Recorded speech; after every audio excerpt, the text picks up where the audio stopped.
The Story of the Late Mr. Elvesham, by H. G. Wells. I set this story down, not expecting it will be believed, but, if possible, to prepare a way of escape for the next victim. He, perhaps, may profit by my misfortune. My own case, I know, is hopeless, and I am now in some measure prepared to meet my fate. My name is Edward George Eden. I was born at Trentham, in Staffordshire, my father being employed in the gardens there.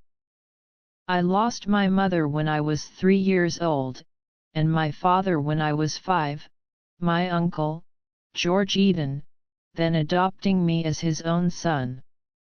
He was a single man, self-educated, and well known in Birmingham as an enterprising journalist. He educated me generously, fired my ambition to succeed in the world, and at his death, which happened 4 years ago, left me his entire fortune, a matter of about £500 after all outgoing charges were paid. I was then 18. He advised me in his will to expend the money in completing my education. I had already chosen the profession of medicine, and through his posthumous generosity and my good fortune in a scholarship competition, I became a medical student at University College, London. At the time of the beginning of my story I lodged at 11A University Street in a little upper room, very shabbily furnished and draughty, overlooking the back of Shoolbred's premises. I used this little room both to live in and sleep in, because I was anxious to eke out my means to the very last shilling's worth. I was taking a pair of shoes to be mended at a shop in the Tottenham Court Road when I first encountered the little old man with the yellow face, with whom my life has now become so inextricably entangled. He was standing on the curb, and staring at the number on the door in a doubtful way, as I opened it. His eyes, they were dull grey eyes, and reddish under the rims, fell to my face, and his countenance immediately assumed an expression of corrugated amiability. "You come," he said, apt to the moment. "I had forgotten the number of your house. How do you do, Mr. Eden?" I was a little astonished at his familiar address, for I had never set eyes on the man before. I was a little annoyed, too, at his catching me with my boots under my arm. He noticed my lack of cordiality. "Wonder who the deuce I am, friend, let me assure you. I have seen you before, though you haven't seen me. Is there anywhere where I can talk to you?" I hesitated. The shabbiness of my room upstairs was not a matter for every stranger. "Perhaps," said I, "we might walk down the street."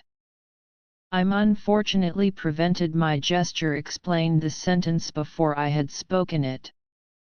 "The very thing," he said, and faced this way, and then that. "The street, which way shall we go?" I slipped my boots down in the passage. "Look here," he said abruptly, "this business of mine is a rigmarole. Come and lunch with me, Mr. Eden. I'm an old man, a very old man, and not good at explanations." And what with my piping voice and the clatter of the traffic, he laid a persuasive skinny hand that trembled a little upon my arm. I was not so old that an old man might not treat me to a lunch. Yet at the same time I was not altogether pleased by this abrupt invitation. "I had rather," I began. "But I had rather," he said, catching me up, "and a certain civility is surely due to my grey hairs." And so I consented, and went with him. He took me to Blavatsky's. I had to walk slowly to accommodate myself to his paces, and over such a lunch as I had never tasted before, he fended off my leading question, and I took a better note of his appearance. His clean-shaven face was lean and wrinkled, his shriveled lips fell over a set of false teeth, and his white hair was thin and rather long. He seemed small to me, though indeed, most people seemed small to me, and his shoulders were rounded and bent. And watching him, I could not help but observe that he too was taking note of me, running his eyes, with a curious touch of greed in them, over me, from my broad shoulders to my sun-tanned hands, and up to my freckled face again. "And now," said he, as we lit our cigarettes, "I must tell you of the business in hand. I must tell you, then, that I am an old man, a very old man." He paused momentarily. "And it happens that I have money that I must presently be leaving, and never a child have I to leave it to." I thought of the confidence trick, and resolved I would be on the alert for the vestiges of my £500. He proceeded to enlarge on his loneliness, and the trouble he had to find a proper disposition of his money. "I have weighed this plan and that plan, charities, institutions, and scholarships, and libraries, and I have come to this conclusion at last," he fixed his eyes on my face, "that I will find some young fellow, ambitious, pure-minded, and poor, healthy in body and healthy in mind, and, in short, make him my heir, give him all that I have." He repeated, "Give him all that I have." "So that he will suddenly be lifted out of all the trouble and struggle in which his sympathies have been educated, to freedom and influence." I tried to seem disinterested.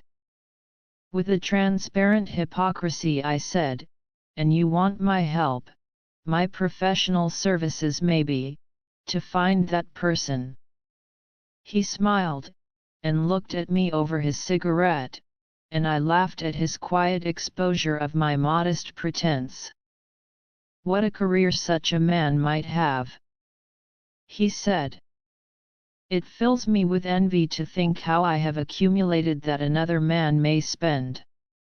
But there are conditions, of course, burdens to be imposed. He must, for instance, take my name. You cannot expect everything without some return. And I must go into all the circumstances of his life before I can accept him. He must be sound. I must know his heredity, how his parents and grandparents died, have the strictest inquiries made into his private morals." This modified my secret congratulations a little. "And do I understand," said I, "that I—" "Yes," he said, almost fiercely. You. I answered never a word. My imagination was dancing wildly, my innate skepticism was useless to modify its transports. There was not a particle of gratitude in my mind. I did not know what to say nor how to say it. "But why me in particular?" I said at last.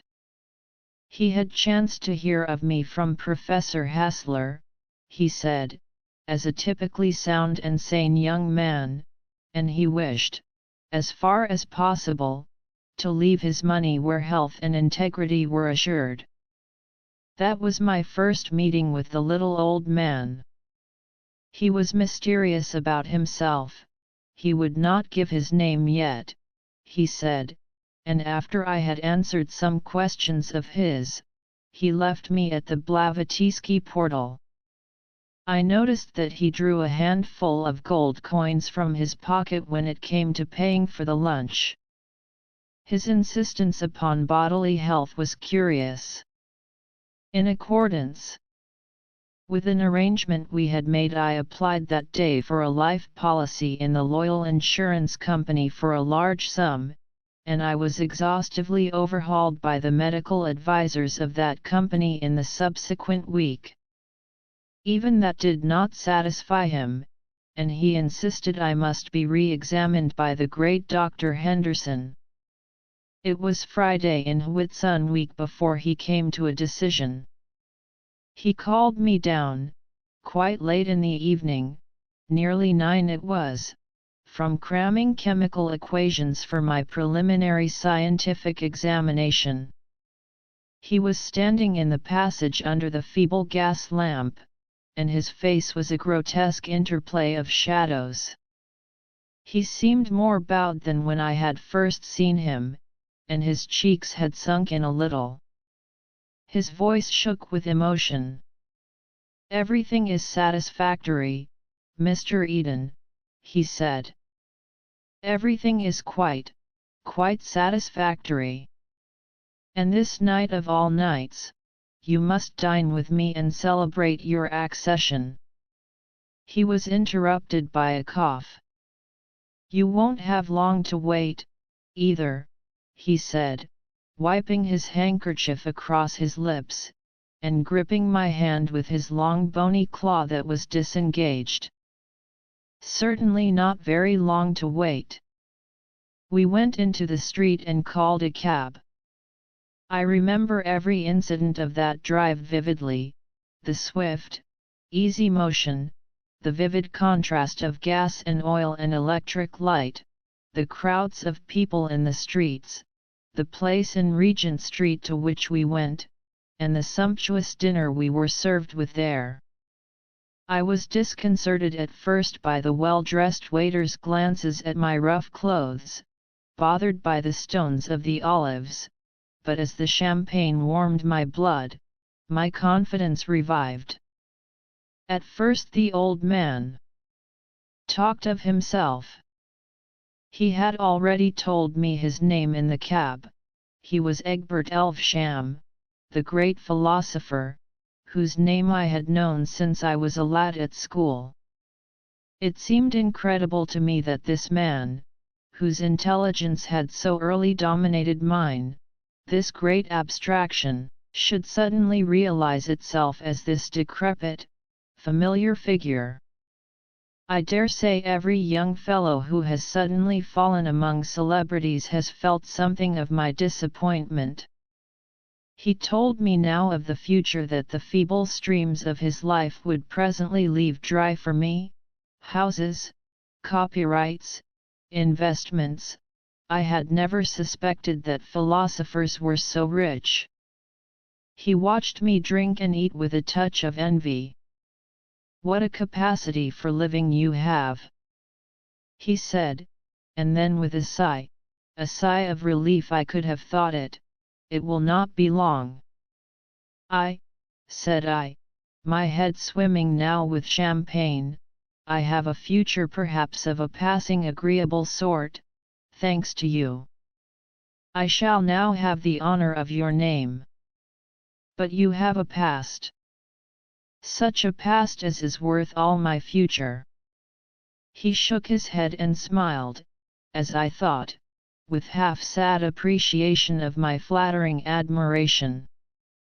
"That future," he said, "would you in truth change it?" The waiter came with liqueurs.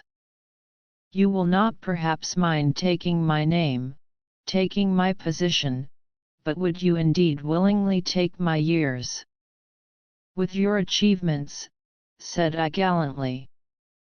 He smiled again. "Kummel both," he said to the waiter, and turned his attention to a little paper packet he had taken from his pocket. "This hour," said he, "this after-dinner hour is the hour of small things. Here is a scrap of my unpublished wisdom." He opened the packet with his shaking yellow fingers, and showed a little pinkish powder on the paper. "This," said he, "well, you must guess what it is." but Kummel put but a dash of this powder in it as Himmel. His large greyish eyes watched mine with an inscrutable expression. It was a bit of a shock to me to find this great teacher gave his mind to the flavour of liqueurs. However, I feigned an interest in his weakness, for I was drunk enough for such small sycophancy. He parted the powder between the little glasses, and, rising suddenly, with a strange unexpected dignity, held out his hand towards me. I imitated his action, and the glasses rang. "To a quick succession," said he, and raised his glass towards his lips. "Not that," I said hastily. "Not that." He paused with the liqueur at the level of his chin, and his eyes blazing into mine. "To a long life," said I. He hesitated. "To a long life," said he, with a sudden bark of laughter, and with eyes fixed on one another we tilted the little glasses. His eyes looked straight into mine, and as I drained the stuff off, I felt a curiously intense sensation. The first touch of it set my brain in a furious tumult. I seemed to feel an actual physical stirring in my skull, and a seething humming filled my ears. I did not notice the flavour in my mouth, the aroma that filled my throat. I saw only the grey intensity of his gaze that burnt into mine. The draught, the mental confusion, the noise and stirring in my head, seemed to last an interminable time. Curious vague impressions of half-forgotten things danced and vanished on the edge of my consciousness. At last he broke the spell. With a sudden explosive sigh he put down his glass. "Well," he said. "It's glorious," said I, though I had not tasted the stuff. My head was spinning. I sat down. My brain was chaos. Then my perception grew clear and minute as though I saw things in a concave mirror. His manner seemed to have changed into something nervous and hasty. He pulled out his watch and grimaced at it. 11:07. "And tonight I must 7:25. Waterloo. I must go at once." He called for the bill, and struggled with his coat. Officious waiters came to our assistance. In another moment I was wishing him good-bye, over the apron of a cab, and still with an absurd feeling of minute distinctness, as though how can I express it I not only saw but felt through an inverted opera glass. "That stuff," he said. He put his hand to his forehead. "I ought not to have given it to you. It will make your head split tomorrow. Wait a minute. Here." He handed me out a little flat thing like a Sedlitz powder. "Take that in water as you are going to bed. The other thing was a drug. Not till you're ready to go to bed, mind. It will clear your head. That's all. One more shake, Futurus." I gripped his shriveled claw. "Goodbye," he said, and by the droop of his eyelids I judged he too was a little under the influence of that brain-twisting cordial. He recollected something else with a start, felt in his breast pocket, and produced another packet, this time a cylinder the size and shape of a shaving stick. "Here," said he. "I'd almost forgotten. Don't open this until I come tomorrow, but take it now." It was so heavy that I well nigh dropped it. "All right," said I, and he grinned at me through the cab window as the cabman flicked his horse into wakefulness. It was a white packet he had given me, with red seals at either end and along its edge. "If this isn't money," said I, it's platinum or lead. I stuck it with elaborate care into my pocket, and with a whirling brain walked home through the Regent Street loiterers and the dark back streets beyond Portland Road. I remember the sensations of that walk very vividly, strange as they were. I was still so far myself that I could notice my strange mental state, and wonder whether this stuff I had had was opium, a drug beyond my experience. It is hard now to describe the peculiarity of my mental strangeness. Mental doubling vaguely expresses it. As I was walking up Regent Street, I found in my mind a queer persuasion that it was Waterloo Station, and had an odd impulse to get into the Polytechnic as a man might get into a train. I put a knuckle in my eye, and it was Regent Street. How can I express it? You see a skillful actor looking quietly at you, he pulls a grimace, and lo! Another person. Is it too extravagant if I tell you that it seemed to me as if Regent Street had, for the moment, done that then? Being persuaded it was Regent Street again, I was oddly muddled about some fantastic reminiscences that cropped up. 30 years ago, thought I, it was here that I quarrelled with my brother. Then I burst out laughing, to the astonishment and encouragement of a group of night prowlers. 30 years ago I did not exist, and never in my life had I boasted a brother. The stuff was surely liquid folly, for the poignant regret for that lost brother still clung to me. Along Portland Road the madness took another turn. I began to recall vanished shops, and to compare the street with what it used to be.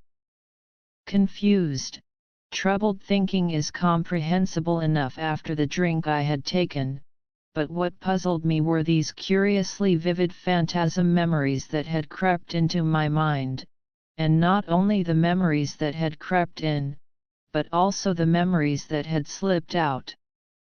I stopped opposite Stevens, the natural history dealer's, and cudgelled my brains to think what he had to do with me. A bus went by, and sounded exactly like the rumbling of a train. I seemed to be dipping into some dark, remote pit for the recollection. Of course, said I, at last, he has promised me 3 frogs tomorrow. Odd I should have forgotten. Do they still show children dissolving views in those? I remember one view would begin like a faint ghost, and grow and oust another. In just that way it seemed to me that a ghostly set of new sensations was struggling with those of my ordinary self. I went on through Euston Road to Tottenham Court Road, puzzled, and a little frightened, and scarcely noticed the unusual way I was taking, for commonly I used to cut through the intervening network of back streets. I turned into University Street, to discover that I had forgotten my number. Only by a strong effort did I recall 11A, and even then it seemed to me that it was a thing some forgotten person had told me. I tried to steady my mind by recalling the incidents of the dinner, and for the life of me I could conjure up no picture of my host's face. I saw him only as a shadowy outline, as one might see oneself reflected in a window through which one was looking. In his place, however, I had a curious exterior vision of myself, sitting at a table, flushed, bright-eyed, and talkative. I must take this other powder, said I. This is getting impossible. I tried the wrong side of the hall for my candle and the matches, and had a doubt of which landing my room might be on. I'm drunk, I said, that's certain, and blundered needlessly on the staircase to sustain the proposition. At the first glance my room seemed unfamiliar. What rot! I said, and stared about me. I seemed to bring myself back by the effort, and the odd phantasmal quality passed into the concrete familiar. There was the old glass still, with my notes on the albumen stuck in the corner of the frame, my old everyday suit of clothes pitched about the floor. And yet it was not so real after all. I felt an idiotic persuasion trying to creep into my mind, as it were, that I was in a railway carriage in a train just stopping, that I was peering out of the window at some unknown station. I gripped the bed rail firmly to reassure myself. It's clairvoyance, perhaps, I said. I must write to the Psychical Research Society. I put the rouleau on my dressing table, sat on my bed, and began to take off my boots. It was as if the picture of my present sensations was painted over some other picture that was trying to show through. Curse it! Said I, my wits are going, or am I in two places at once? Half undressed, I tossed the powder into a glass and drank it off.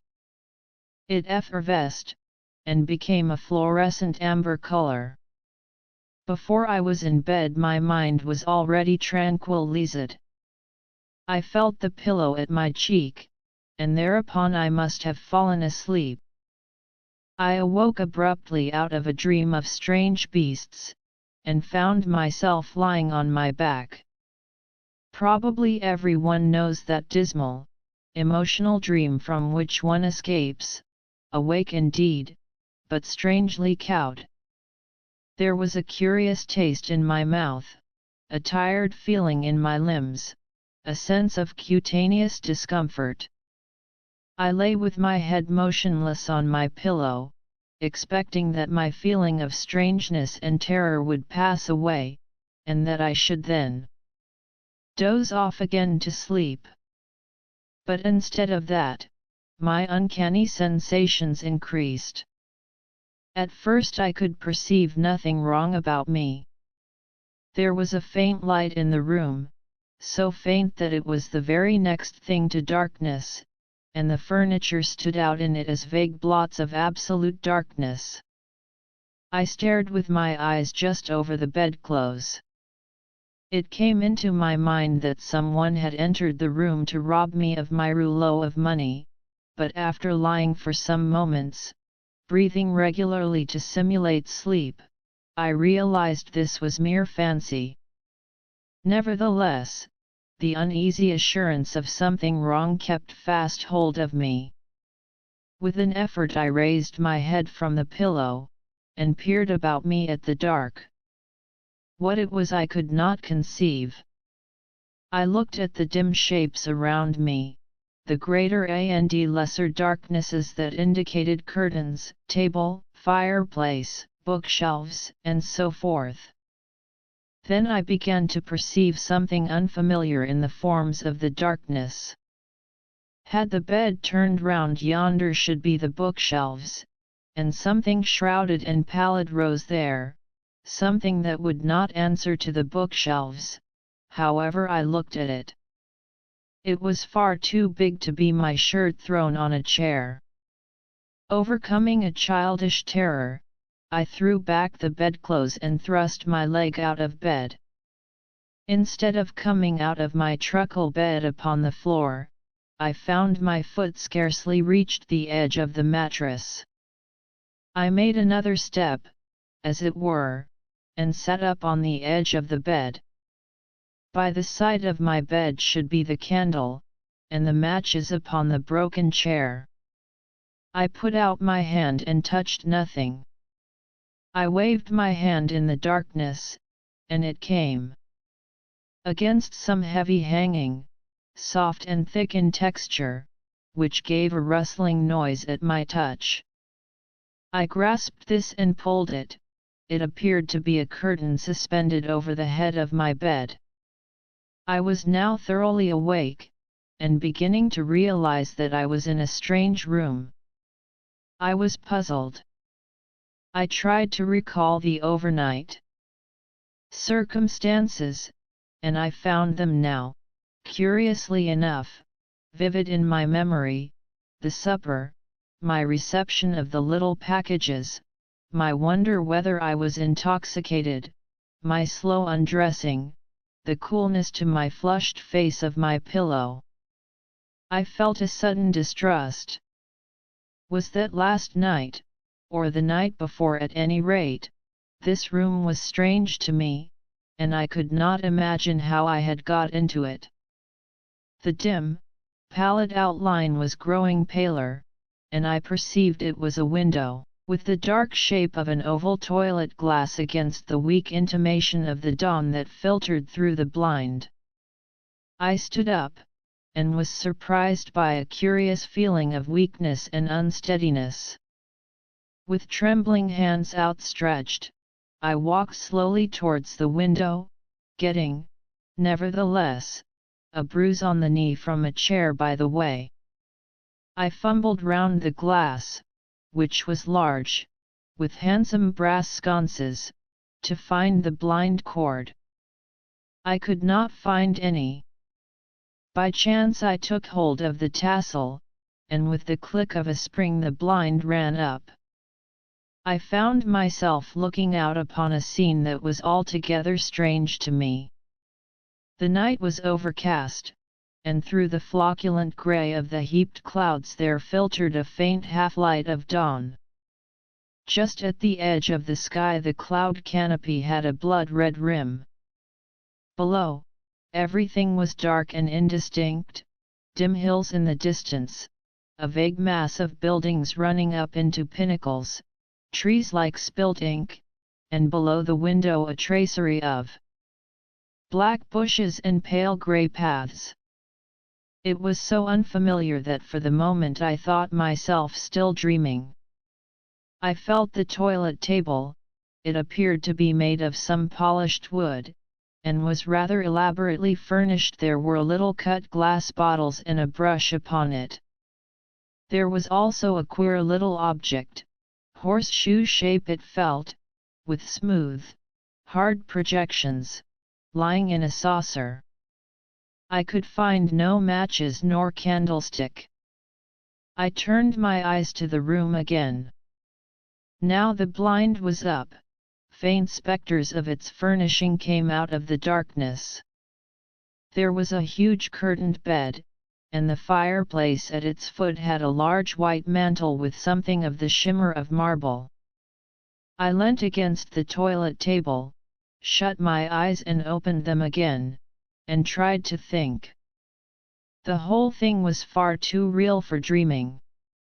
I was inclined to imagine there was still some hiatus in my memory, as a consequence of my draught of that strange liqueur, that I had come into my inheritance perhaps, and suddenly lost my recollection of everything since my good fortune had been announced. Perhaps if I waited a little, things would be clearer to me again. Yet my dinner with old Elvesham was now singularly vivid and recent. The champagne, the observant waiters, the powder, and the liqueurs, I could have staked my soul it all happened a few hours ago. And then occurred a thing so trivial and yet so terrible to me that I shiver now to think of that moment. I spoke aloud. I said, "How the devil did I get here?" And the voice was not my own. It was not my own, it was thin, the articulation was slurred, the resonance of my facial bones was different. Then, to reassure myself, I ran one hand over the other, and felt loose folds of skin, the bony laxity of age. "Surely," I said, in that horrible voice that had somehow established itself in my throat, "surely this thing is a dream." Almost as quickly as if I did it involuntarily, I thrust my fingers into my mouth. My teeth had gone. My fingertips ran on the flaccid surface of an even row of shriveled gums. I was sick with dismay and disgust. I felt then a passionate desire to see myself, to realize at once in its full horror the ghastly change that had come upon me. I tottered to the mantel, and felt along it for matches. As I did so, a barking cough sprang up in my throat, and I clutched the thick flannel nightdress I found about me. There were no matches there, and I suddenly realized that my extremities were cold. Sniffing and coughing, whimpering a little, perhaps, I fumbled back to bed. "It is surely a dream," I whispered to myself as I clambered back, "surely a dream." It was a senile repetition. I pulled the bedclothes over my shoulders, over my ears. I thrust my withered hand under the pillow, and determined to compose myself to sleep. Of course it was a dream. In the morning the dream would be over, and I should wake up strong and vigorous again to my youth and studies. I shut my eyes, breathed regularly, and, finding myself wakeful, began to count slowly through the powers of 3. But the thing I desired would not come. I could not get to sleep. And the persuasion of the inexorable reality of the change that had happened to me grew steadily. Presently I found myself with my eyes wide open, the powers of 3 forgotten, and my skinny fingers upon my shriveled gums. I was, indeed, suddenly and abruptly, an old man. I had in some unaccountable manner fallen through my life and come to old age. In some way I had been cheated of all the best of my life, of love, of struggle, of strength and hope. I grovelled into the pillow and tried to persuade myself that such hallucination was possible. Imperceptibly, steadily, the dawn grew clearer. At last, despairing of further sleep, I sat up in bed and looked about me. A chill twilight rendered the whole chamber visible. It was spacious and well furnished, better furnished than any room I had ever slept in before. A candle and matches became dimly visible upon a little pedestal in a recess. I threw back the bedclothes, and, shivering with the rawness of the early morning, albeit it was summer time, I got out and lit the candle.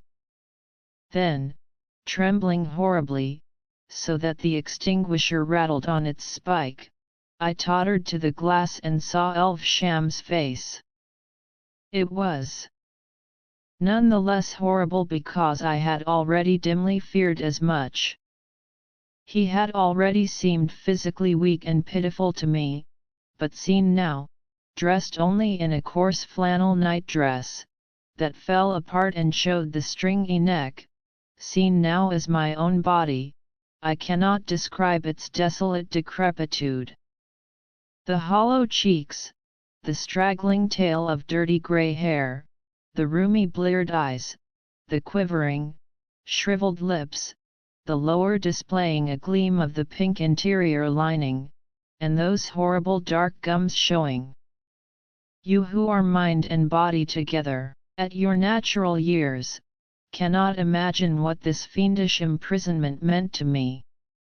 To be young and full of the desire and energy of youth, and to be caught, and presently to be crushed in this tottering ruin of a body. But I wander from the course of my story. For some time I must have been stunned at this change that had come upon me. It was daylight when I did so far gather myself together as to think. In some inexplicable way I had been changed, though how, short of magic, the thing had been done, I could not say. And as I thought, the diabolical ingenuity of Elvesham came home to me. It seemed plain to me that as I found myself in his, so he must be in possession of my body, of my strength, that is, and my future. But how to prove it then, as I thought, the thing became so incredible, even to me, that my mind reeled, and I had to pinch myself, to feel my toothless gums, to see myself in the glass, and touch the things about me, before I could steady myself to face the facts again. Was all life hallucination? Was I indeed Elvesham, and he me? Had I been dreaming of Eden overnight? Was there any Eden? But if I was Elvesham, I should remember where I was on the previous morning, the name of the town in which I lived, what happened before the dream began. I struggled with my thoughts.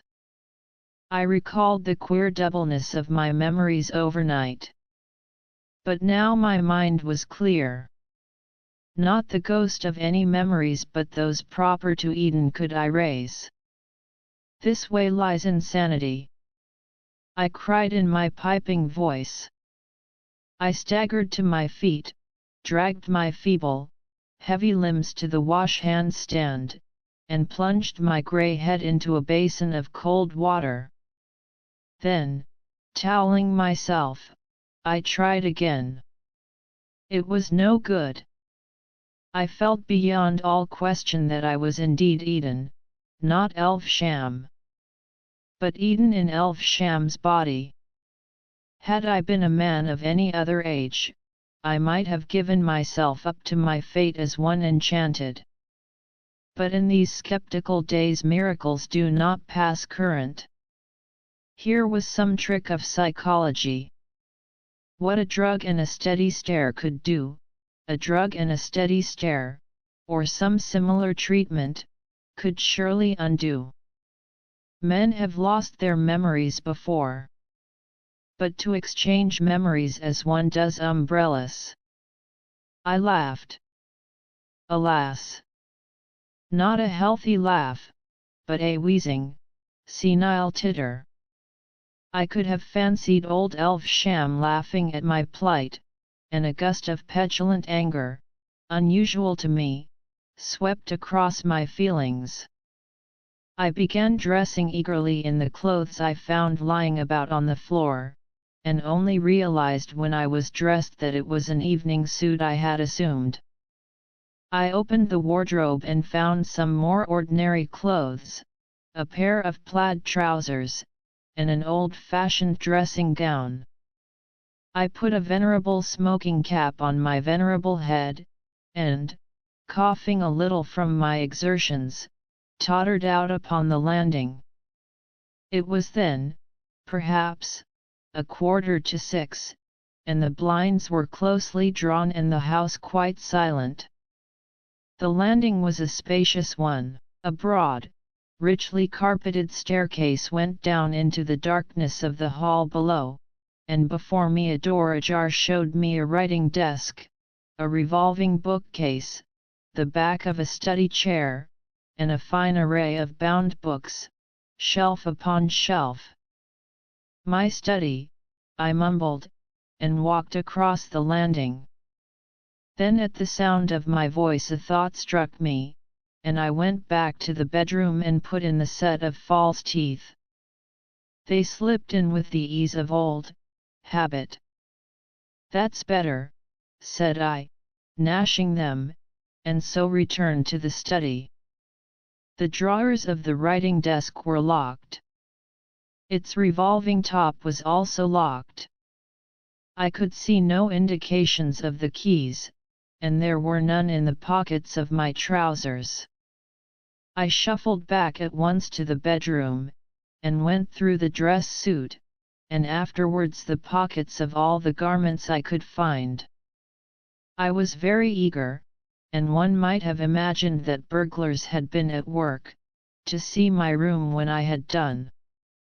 Not only were there no keys to be found, but not a coin, nor a scrap of paper save only the receipted bill of the overnight dinner. A curious weariness asserted itself. I sat down and stared at the garments flung here and there, their pockets turned inside out. My first frenzy had already flickered out. Every moment I was beginning to realize the immense intelligence of the plans of my enemy, to see more and more clearly the hopelessness of my position. With an effort I rose and hurried hobbling into the study again. On the staircase was a housemaid pulling up the blinds. She stared, I think, at the expression of my face. I shut the door of the study behind me, and, seizing a poker, began an attack upon the desk. That is how they found me.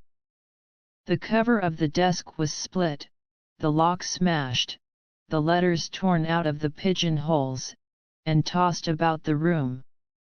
In my senile rage I had flung about the pens and other such light stationery, and overturned the ink. Moreover, a large vase upon the mantel had got broken, I do not know how. I could find no checkbook, no money, no indications of the slightest use for the recovery of my body. I was battering madly at the drawers, when the butler, backed by 2 women servants, intruded upon me. That simply is the story of my change. No one will believe my frantic assertions. I am treated as one demented, and even at this moment I am under restraint. But I am sane, absolutely sane, and to prove it I have sat down to write this story minutely as the things happened to me. I appeal to the reader, whether there is any trace of insanity in the style or method of the story he has been reading. I am a young man locked away in an old man's body. But the clear fact is incredible to everyone. Naturally I appear demented to those who will not believe this, naturally. I do not know the names of my secretaries, of the doctors who come to see me, of my servants and neighbors, of this town wherever it is where I find myself. Naturally I lose myself in my own house, and suffer inconveniences of every sort. Naturally I ask the oddest questions. Naturally I weep and cry out, and have paroxysms of despair. I have no money and no checkbook. The bank will not recognize my signature, for I suppose that, allowing for the feeble muscles I now have, my handwriting is still Eden's. These people about me will not let me go to the bank personally. It seems, indeed, that there is no bank in this town, and that I have an account in some part of London. It seems that Elvesham kept the name of his solicitor secret from all his household. I can ascertain nothing. Elvesham was, of course, a profound student of mental science, and all my declarations of the facts of the case merely confirm the theory that my insanity is the outcome of overmuch brooding upon psychology. Dreams of the personal identity indeed. 2 days ago I was a healthy youngster, with all life before me. Now I am a furious old man, unkempt, and desperate, and miserable, prowling about a great, luxurious, strange house, watched, feared, and avoided as a lunatic by everyone about me. And in London is Elvesham beginning life again in a vigorous body, and with all the accumulated knowledge and wisdom of 70. He has stolen my life. What has happened I do not clearly know. In the study are volumes of manuscript notes referring chiefly to the psychology of memory, and parts of what may be either calculations or ciphers and symbols absolutely strange to me. In some passages there are indications that he was also occupied with the philosophy of mathematics. I take it he has transferred the whole of his memories, the accumulation that makes up his personality, from this old withered brain of his to mine, and, similarly, that he has transferred mine to his discarded tenement. Practically, that is, he has changed bodies. But how such a change may be possible is without the range of my philosophy. I have been a materialist for all my thinking life, but here, suddenly, is a clear case of man's detachability from matter. One desperate experiment I am about to try. I sit writing here before putting the matter to issue. This morning, with the help of a table knife that I had secreted at breakfast, I succeeded in breaking open a fairly obvious secret drawer in this wrecked writing desk. I discovered nothing save a little green glass phial containing a white powder. Round the neck of the phial was a label, and thereon was written this one word: release. This maybe is most probably poison. I can understand Elvesham placing poison in my way, and I should be sure that it was his intention so to get rid of the only living witness against him, were it not for this careful concealment. The man has practically solved the problem of immortality.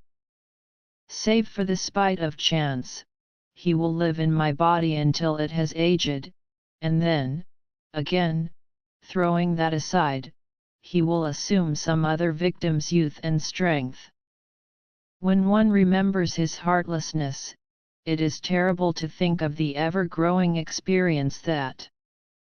How long has he been leaping from body to body, but I tire of writing. The powder appears to be soluble in water. The taste is not unpleasant.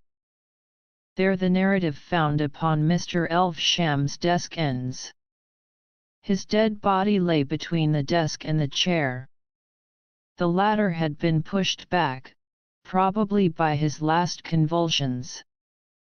The story was written in pencil and in a crazy hand, quite unlike his usual minute characters.